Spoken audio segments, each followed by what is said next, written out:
We get right to it. Yeah. Jason, how do you make everything look so bloody effortless? By working with brilliant writers and brilliant actors, because then you really don't have to show any effort. You didn't jump right on this project, did you? No, I was going to make this movie called Labor Day, which I'm going to start shooting this June, and when that pushed, I got the opportunity to make young adult. So what was it, though, about this script that you went, I just can't give it up? The third act. It's the last 3 scenes of the movie. It's the scenes where this script goes from being an ordinary human comedy and suddenly becomes something that I had never seen on the page. Yeah, it's pretty amazing, and Charlize Theron is just, I don't know what to say. Like, seriously, I told her I wanted to punch her in the face, but yet I felt so sorry for her character. What was it like to watch her grow into Mavis, and just, she was so cringeworthy? I think the tricky thing about Mavis is that perhaps you want to punch her in the face, but if you think about it, you'd only be punching yourself in the face.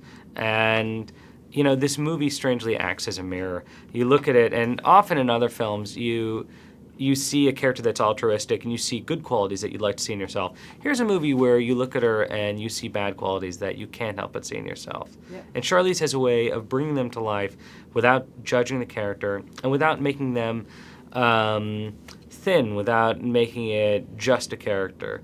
She's able to create a deeply flawed human being that feels true. Why does it work so well with you and Diablo Cody? What's going on with you two? You know, I don't know what it is, but Diablo and I we come from very different places, but we are very similar people, and I consider her a sister because she feels like a blood relative. Do you feel like you can go to her and enhance the script in any way? How does it work, like your communication with her? Because when you're working with a writer, it's their baby you're working with, right? Yeah, we were very fortunate in that we met each other right at the beginning.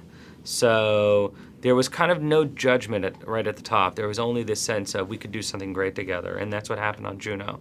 So we've never lost that. We have a profound respect for each other and what each other does, and a lot of trust in each other's gifts. So when we work with each other, there's none of the other weirdness that can happen with working with other writers and directors, I would presume.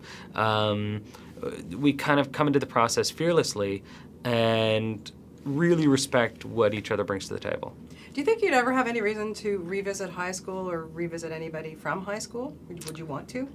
It's interesting. I went to a very good high school that had a profound effect on who I am. I think it had probably the strongest effect on who I am today. That said, I was basically a film nerd in high school. You know, I was living in a video room, editing stuff. I directed the graduation video for the 2 previous classes to mine. So, not much for me to revisit, because I was deeply unpopular. But I'm sure it finds its way into my work. Yeah, I have to ask you about Patton Oswalt. I thought he was absolutely brilliant in this movie. His character just moved me to tears. What surprised you about when you started to work with this guy? Patton Oswalt is brilliant, and there's a deep sensitivity to him that he has on tap. And a lot of comedians are sensitive, but their anger seems to get in the way. And there's a sweetness to Patton that allows you to just love him. I saw Big Fan, and he was so terrific in that.